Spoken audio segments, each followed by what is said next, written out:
Hey, welcome back to the Disney Plus Everyday Challenge, and today we have When Frank Met Carlitos. This is a bit of an odd one. It's kind of all over the place in being able to describe it. It's an hour and 13 minutes long. It's from 2023, and it is a movie. It's kind of short for a movie, but it's really a filmed presentation of a stage play, a stage musical in a sense. It's a lot of music in it, and it's multilingual. It is a historical drama, a little bit of comedy in it as well, but it centers around two characters. That's it, Frank and Carlitos. Another person named Nancy rolls into this.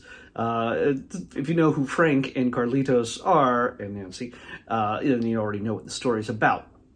But for those of you who don't know, well, let me take it from this angle. A lot of people over the years have been highly inspired, incredibly inspired by the music and the personality and the persona of Frank Sinatra.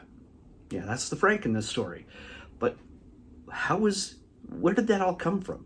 Did he just grow out of Hoboken, New Jersey into becoming this icon of music? He was an actor as well. He had connections in the mafia and things like that. He's an icon. One of the Rat Pack, played constantly in Las Vegas over so many years, and other places, obviously in New York and LA and all over the place, around the world. But he's an icon, a music icon. In this, he's a kid. He's a kid who just snuck into the dressing room in his time, 1934, an iconic Argentinian singer named Carlitos Gardel. And Carlitos, just to get this out of the way, there's three actors in this. Carlitos Gardel is played by Oscar Lajad. Frank Sinatra is played by Pablo Terteriello. Sorry. And Nancy Barbato, soon to become Nancy Sinatra, is played by Antonella Micenti.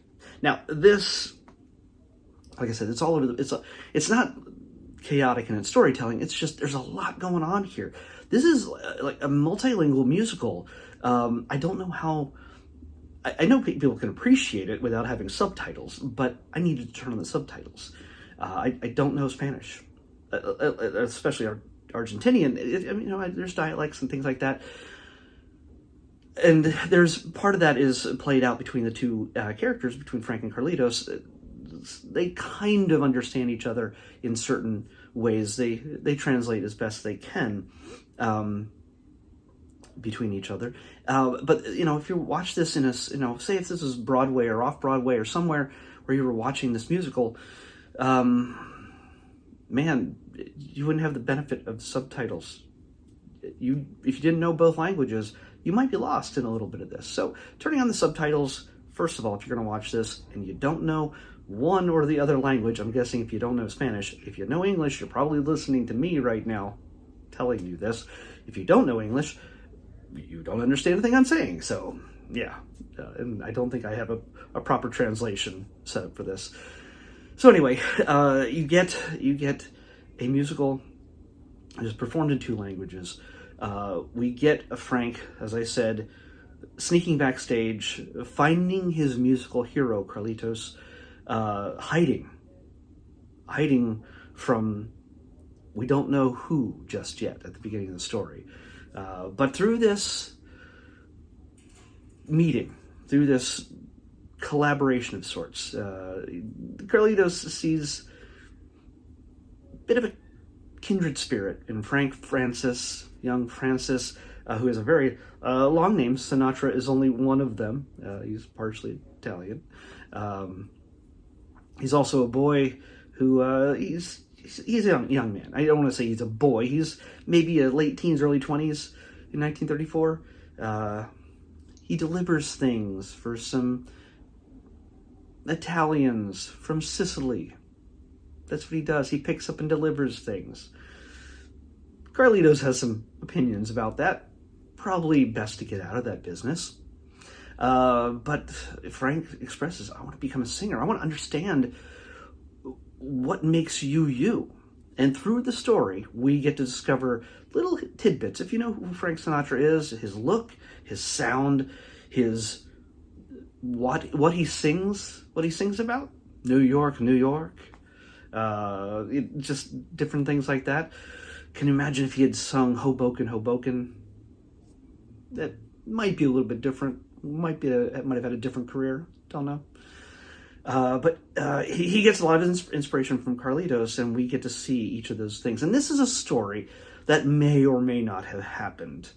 In the tease for this, in 1934, Sinatra and Gardel are said to have been locked together in a dressing room.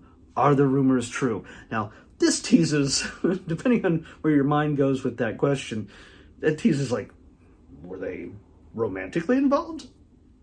No. That's not a thing. They do dance together, but yeah, if there's a metaphor in that, well, that's up to you. But I don't think that's the intent in this. But we get to see Frank Sinatra be inspired to become the man we knew him to become, the icon, the music icon that he is. I can't seem to say any other word than icon. I'm sorry. Brain did not work good tonight. But yeah, this is for anybody who has a love of Frank Sinatra and Carlitos, Gardel. If you know his work, if you know his voice, and the inspiration he provided many back in that day. He teaches Frank about love, women, gambling, horses, and music, most of all. So yeah, this can be inspiring to some potential musicians and singers to not just go by the notes on the page or the words on the sheet, but by the passion in your heart and where that passion comes from, where it's derived. Is it your home? Is it a woman? Is it whatever you love most? Whatever reminds you of where you came from. And yeah, you kind of get that. If you know Frank's music, you kind of get that.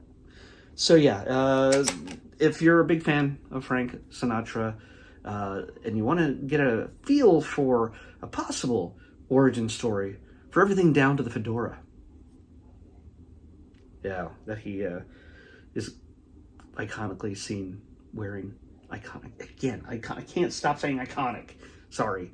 This is for you. This is absolutely for you.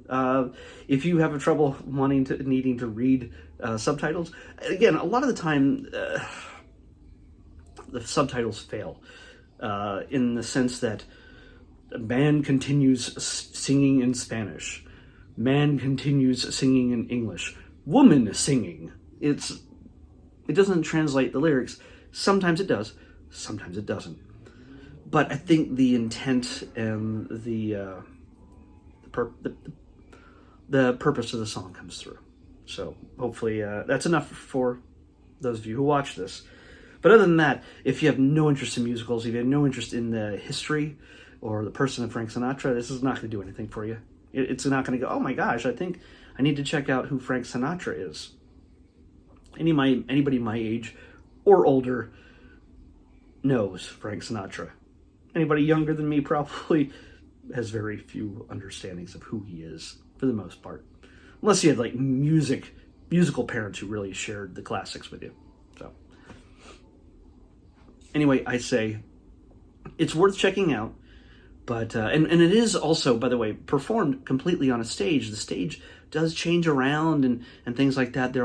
It's just some cameras basically placed on stage to block things out in order to move around, rather than you having the view of just one place looking at a stage.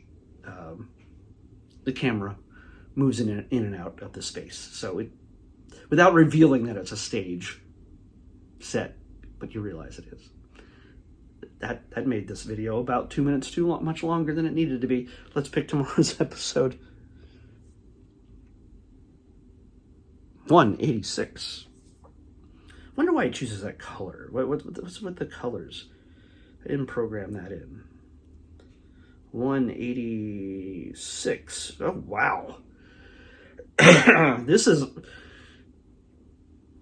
is kind of ironic. It's the fact that it chose this. This fits perfectly back to back with the story of Frank Sinatra.